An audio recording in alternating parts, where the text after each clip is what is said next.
Hi everyone, it's me, Jayan again, and eto naman ako para pakita sa inyo kung paano ko to i-transform itong, I think it's a fashion polo blouse, into a puff sleeve. So it's a puff sleeve crop top. So it's a trendy top, so I think I'm just gonna have to rework this into that. So I hope you'll watch this until the end because it's a little bit longer than the other videos that I had. So I hope you'll stay with me until the end.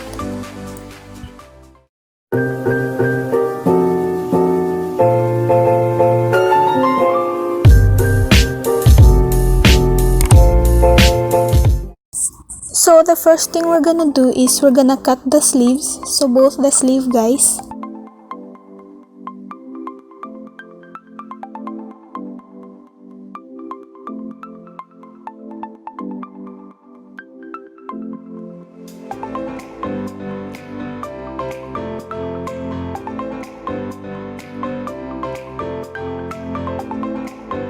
So dahil yung blouse ko or yung top ko is may butas siya sa likod, so i-measure ko lang siya hanggang doon.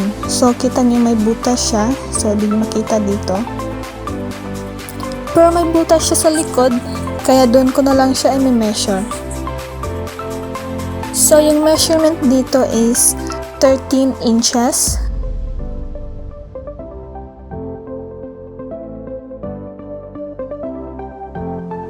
You can make it longer if gusto nyo, but dahil may butas yung sa akin is 13 inches lang, but still maganda naman yung result niya, diba? So I'm just gonna have to draw a line, so as usual, kasi gusto ko yung may guide, and then gonna have to cut those.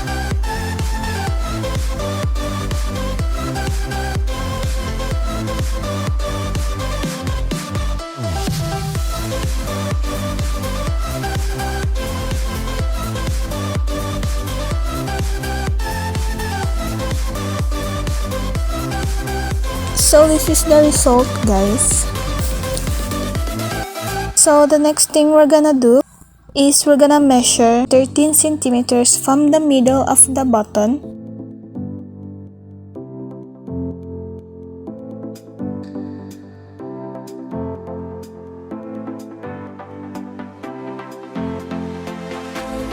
So both sides. And then we're gonna measure from the 13 centimeters. We're gonna measure 5 centimeters na naman. So pa-down na siya, guys. And then we're gonna measure another 9 centimeters.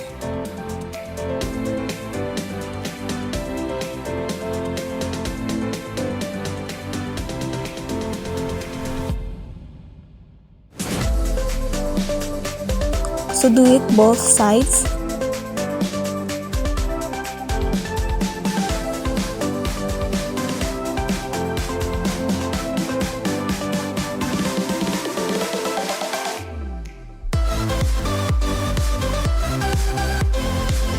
And then connect the first and the third line.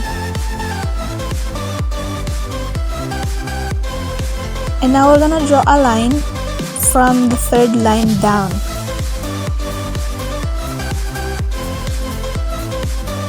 Just draw a line.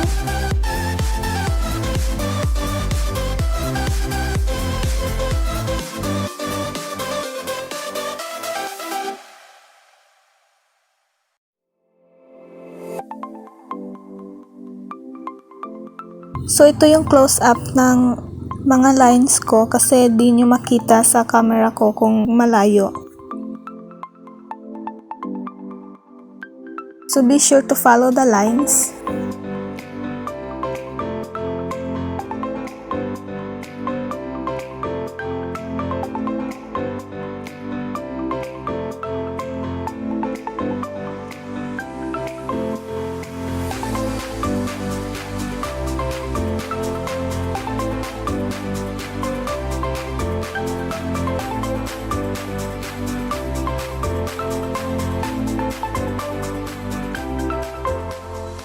So this is the result. So yan. Now what we're gonna do next is we're gonna hem the top, or we're gonna hem the upper part. So hem both sides, so the front and the back.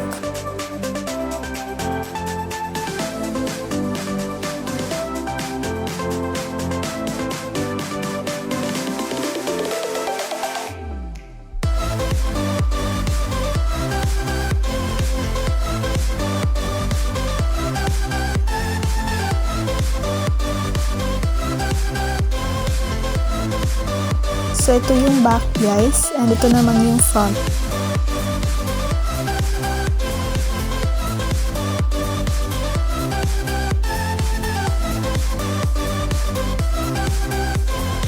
Now put those aside, and now we're gonna do is the sleeves.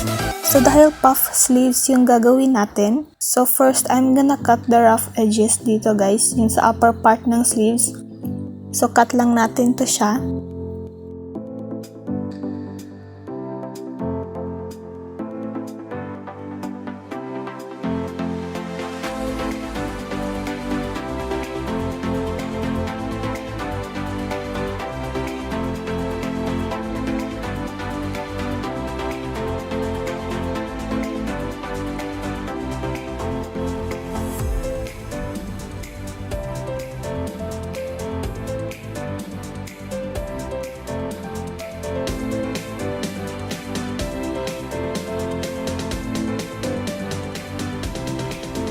And now I'm gonna measure 3 inches on the sides. So sa side stitch ng ating sleeves, i-measure ko sa 3 inches.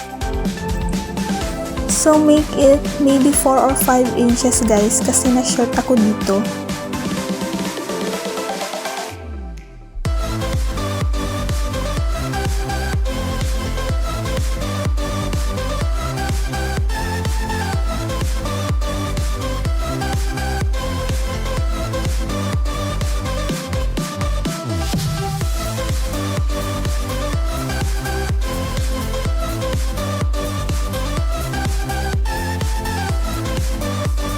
Now we're gonna fold the upper part of the sleeves. So because we're gonna be putting a garter inside, so make sure to leave a space.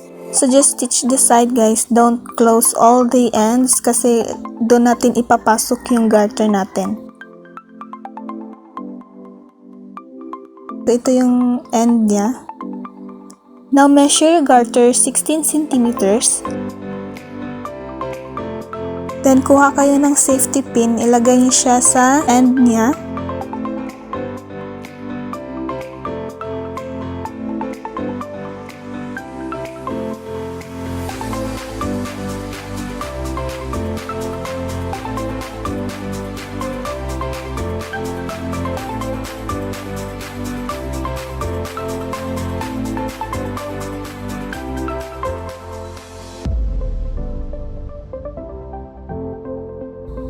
Now put the head of the safety pin first and pull it until it reaches the other end.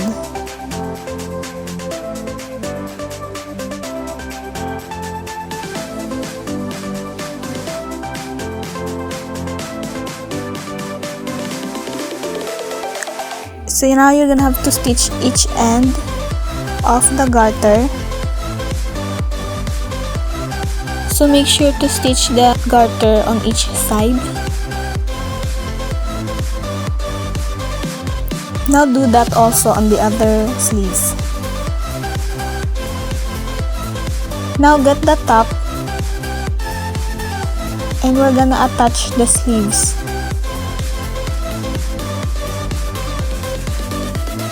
So get the end of the garter, yung sa sleeves natin, and you're gonna have to attach it at the end on the side of the back part.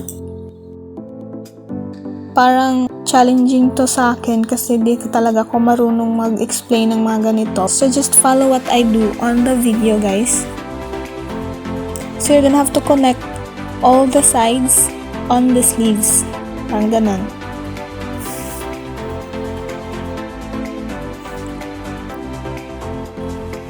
So ito yung back part ng top natin. And ito yung end sa garter. And you're just gonna have to attach those.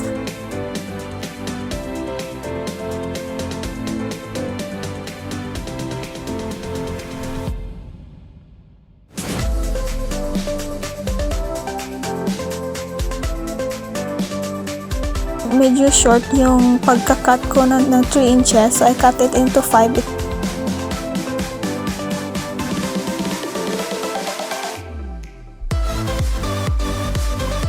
So you have to stitch those.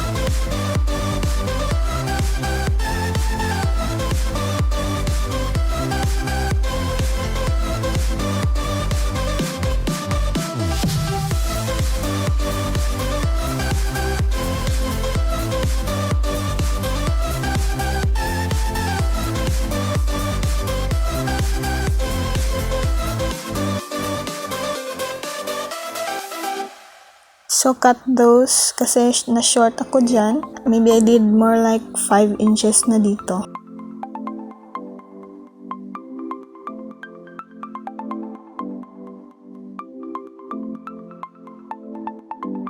Now attach those. Again, use pins.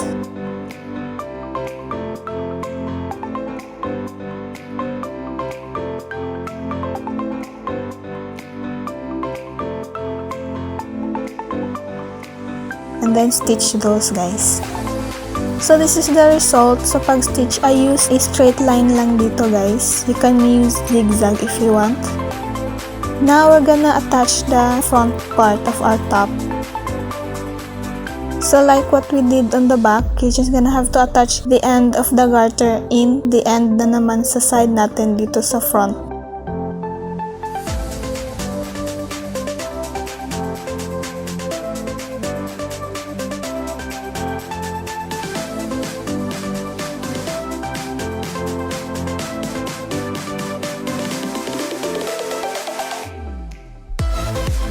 So this is the result, guys. Now flip your top inside out, and what we're gonna do next is we're gonna stitch the sides. So make sure to align those, and ito yung part ng sa armpit, and then stitch those, guys. So I use a zigzag stitch on this. So yung smallest zigzag niya, guys.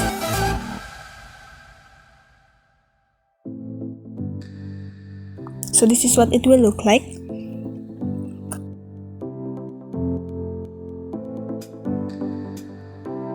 Now we're gonna do is the sleeves.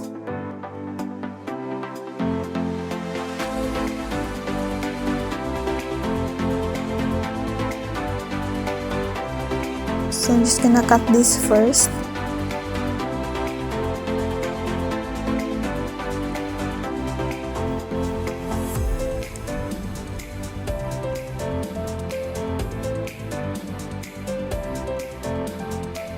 Now you're just gonna have to do like what we did on the sleeves. So you just have to fold it twice, leaving a space in the middle para may malagyan tayo sa garter.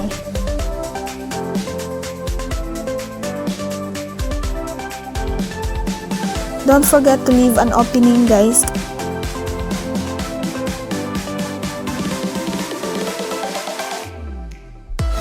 So ito yung opening niya, guys.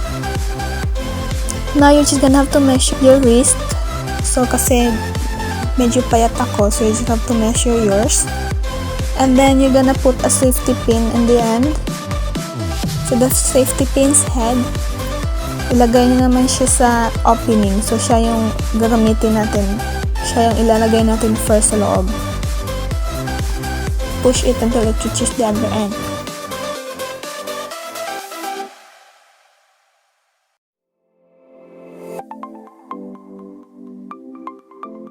Now you're gonna have to stitch it by hand kasi medyo maliit lang talaga yung garter niya para i-stitch natin sa machine. So make sure those are tight. Yeah. And now you're gonna have to close the opening.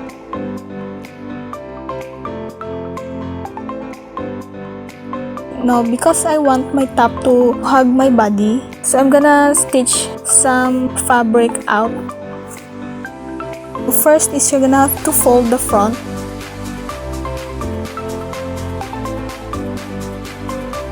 And you're gonna have to measure 6 inches. And on the bottom part, you're gonna have to measure 2 inches. And then you're gonna have to connect those.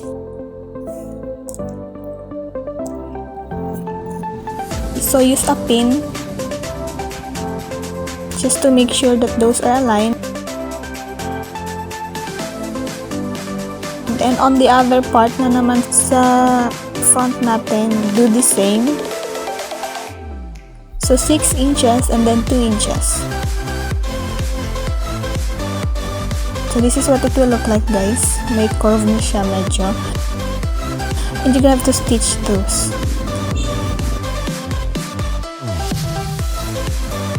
So on the back part, I just did the same. So di ko na siya mineasure ng 6 inches. So I just did from top to bottom na lang.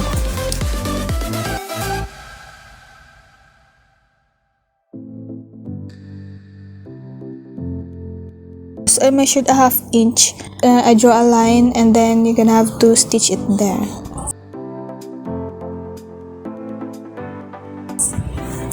So pagkatapos yung tahiin, so wag nyo munang i-cut yung yung excess kasi i-fit nyo muna siya.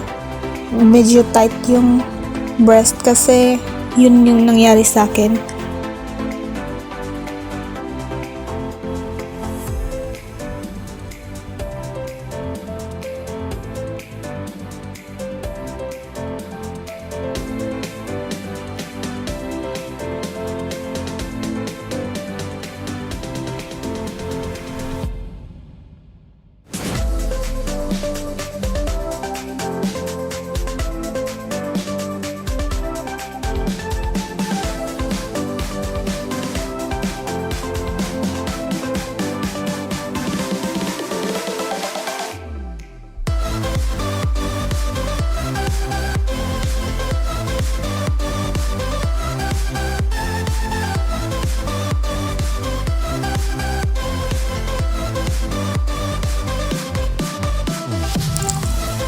So after ko siyang tinay, so like I said, medyo tight siya sa breast ko. So I loosed the thread from the top. I think it was maybe 6 to 7 inches. So I just did like a half triangle like what I did on the front side. So ginanon ko na lang siya and yeah, it fit perfectly na sa akin. So I measured like 5 inches. So dun ko i-connect yung parang na-triangle na yung tahi. So now that I have achieved my yung fit na talaga siya sa akin, yung sakto na. So I decided to cut na yung excess niya. And once that's done, then you're done with your puff sleeves top.